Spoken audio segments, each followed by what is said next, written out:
தமிழகத்தின் கடன் சுமையை கடந்த 5 ஆண்டுகளில் 10 லட்சம் கோடியாக அதிகரித்ததுதான் முதலமைச்சர் மு.க.ஸ்டாலினின் சாதனை என தவிக தலைவர் விஜய் விமர்சித்துள்ளார். கன்னியாகுமரி மாவட்டம் மகாதானபுரத்தில் 6 தொகுதி வேட்பாளர்களை ஆதரித்து தவிக தலைவர் விஜய் பிரச்சாரத்தில் ஈடுபட்டார். முன்னதாக விசில் அடித்தபடி சைக்கிள் ஓட்டி வாக்கு சேகரித்த விஜய்க்கு தொண்டர்கள் உற்சாக வரவேற்பு அளித்தனர்.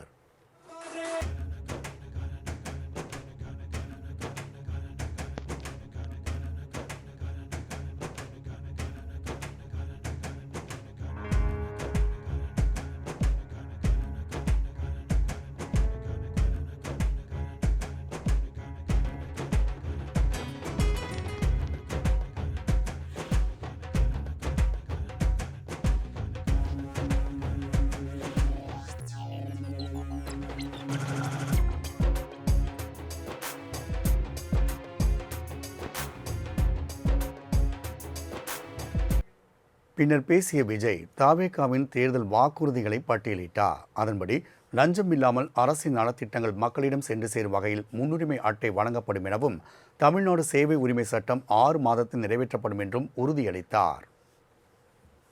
லஞ்சம் இல்லாமல் ஒவ்வொருவருக்கும் அரசின் நலத்திட்டம் போய் சேரும். அதற்கென தனியாக ஒவ்வொரு குடும்பத்திற்கு ஆதார் கார்டை போல ஒரு தமிழ்நாடு சிட்டிசன் பிரிவிலேஜ் கார்டு வழங்கப்படும். நமது அரசு அமைந்த 6 மாதங்களுக்குள் தமிழ்நாடு சேவை உரிமை சட்டம் ரைட்ஸ் டு சர்வீஸ் ஆக்ட் நிறைவேற்றப்படும்.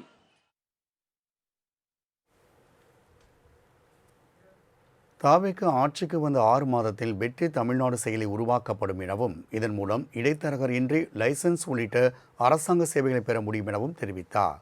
மேலும் மக்களின் மனுக்கள் மீது சட்டமன்றத்தில் விவாதிக்கப்படும் எனவும் 10,000 கையொப்பங்களோடு ஒரு மனு சமர்ப்பித்தால் அரசு விளக்கம் அளிப்பது கட்டாயமாக்கப்படும் எனவும் விஜய் உறுதியளித்தார். வெற்றி தமிழ்நாடு சூப்பர் ஆப் அப்படின்னு ஒன்று உருவாக்கப்படும். அதில் driving licence, ration card, birth certificate, scheme tracking, complaint filing வரை அனைத்தும் உங்கள் உள்ளங்கையிலேயே உங்கள் மொபைலிலேயே இருக்கும். 10,000 சரிபார்க்கப்பட்ட கையொப்பங்களுடன் ஒரு மனு சமர்ப்பிக்கப்பட்டால் அதிகாரப்பூர்வ பதிலை அரசு அளிக்க வேண்டியது கட்டாயமாக்கப்படும். 5 லட்சம் கையொப்பங்கள் கொண்ட மனு எனில் அது குறித்து தமிழக சட்டமன்றத்தில் கட்டாயமாக விவாதம் நடத்தப்படும்.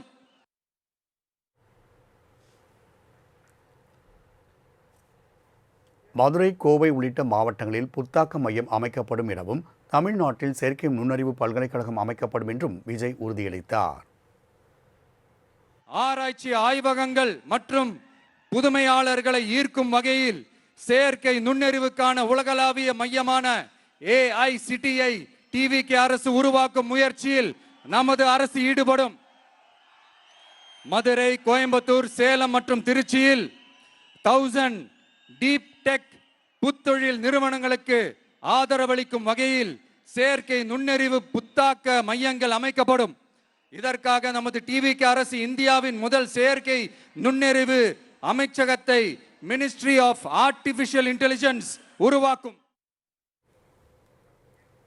தமிழக மக்களிடமிருந்து ₹1 கூட வரியாக பெறாமல் கூடுதல் வருவாயை ஈட்டுவதே தவிகவின் இலக்கு என பேசிய விஜய், தமிழகத்தின் 4 முனை போட்டி, 40 முனை போட்டி என எத்தனை முனை போட்டி என்று எல்லோரும் உருட்டினாலும் போட்டி என்னவோ திமுகவுக்கும் தவிகவுக்கும் மட்டும்தான் என சூளுரைத்தார். மேலும் இந்த தேர்தல் விசில் புரட்சி தேர்தலாக அமைய வேண்டும் என கேட்டுக்கொண்டார். மக்களிடமிருந்து வரியாக ₹1 கூட கூடுதலாக பெறாமல் அதிக வருவாய் ஈட்டி முறையாகவும் குறைவாகவும் செலவிட்டு முற்றிலும் புதிய வருவாய் வரும் வழிகளை உருவாக்குவதே நமது இலக்காகவும் பதிலாகவும் இருக்கும். இப்படி ஒரு ஆட்சி நமக்கு வேணும் தானே? இந்த 4 முனை போட்டி, 40 முனை போட்டி, எத்தனை முனை போட்டி, எத்தனை உருட்டினாலும் இங்க 2 முனை போட்டி தான். ஒன்னு டிவிகே, இன்னொன்னு டிஎம்கே. மக்கள் விரோத ஆட்சி நடத்துற ஸ்டாலின் சார் வேணுமா? மக்களை நேசிக்கிற உங்க விஜய் வேணுமா?